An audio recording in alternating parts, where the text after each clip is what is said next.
تووشی لە کاتی مزاهرات چۆن خۆمان بپارێزین کاتی دەکەینە من شوێنێک ئەلغامی تیابین لە کاتی ئەسلحەی پالەستی بەکارهێنانی سیلاح و ضربات جەوی 210 ڕۆژنامەنووس لەسەر ئاستی وڵاتەکانی عەرەبیە بە مەجموعی دەکا 1643 ڕۆژنامەنووس بەشدار بووینە لە خۆڵەکانی سەلامەی پێشی. ژمارەی ئەو حاڵەتە پێشێرکاریانەی لە ساڵی 2021 بۆ 79 حاڵەت بووە. ژمارەی ئەو ڕۆژنامەنووس و دەستگایانەی پێشێرکاریان بەرامبەر کراوە 187 ڕۆژنامەنووس و دەستگا بوون.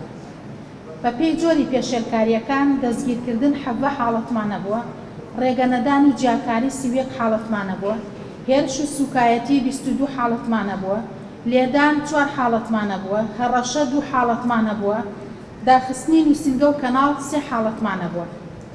ئەو ڕۆژنامەنووسانە ژمارەی ڕۆژنامەنووس و دەستگاکان کەم پێشێرکاریان بەرامبەر کراوە 35 ڕۆژنامەنووس دەستگیر کراوە لەم ساڵە، 61 ڕۆژنامەنووس ڕێگەی لێگیراوە و جیاکاری بەرامبەر کراوە، 79 ڕۆژنامەنووس هێرش و سوکایەتی بەرامبەر کراوە، 5 ڕۆژنامەنووس لێی دراوە، 4 ڕۆژنامەنووس هەڕەشەی لێکراوە، 3 نووسینگە و کەناڵ داخراوە کە لە ڕۆژئاوای کوردستان بووە. پێشێرکاریەکانی ساڵی 2021 بە پێی پارێزگا هەولێر 33 حاڵەتە بووە، سلێمانی 20 حاڵەتە بووە، دهۆک 3 حاڵەتمانە بووە، هەڵەبجە 1 حاڵەت هەبووە، کەرکووک 7 حاڵەتە بووە، خانەقین 1 حاڵەت، مووسڵ 1 حاڵەت، بەغداد 1 حاڵەت، نەجەف 1 حاڵەت، ڕۆژاوای کوردستان 4 حاڵەت. بە پێی ڕەگە 186 یان نێر بوون لەو ڕۆژنامەنووسانە، تەنها ڕۆژنامەنووسێکیان مێ بووە کە ئەم ساڵ پێشێرکاری بەرامبەر کراوە.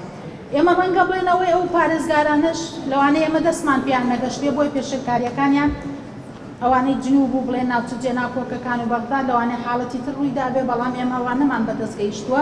بڕوانامەکانیان جۆری بڕوانامەکان لە بەکارهێنەوە هەبووە تا وەکو دکتۆراشی تیا بووە ڕۆژنامەکان، بەڵام زۆرترینیان بەکارهێنەوە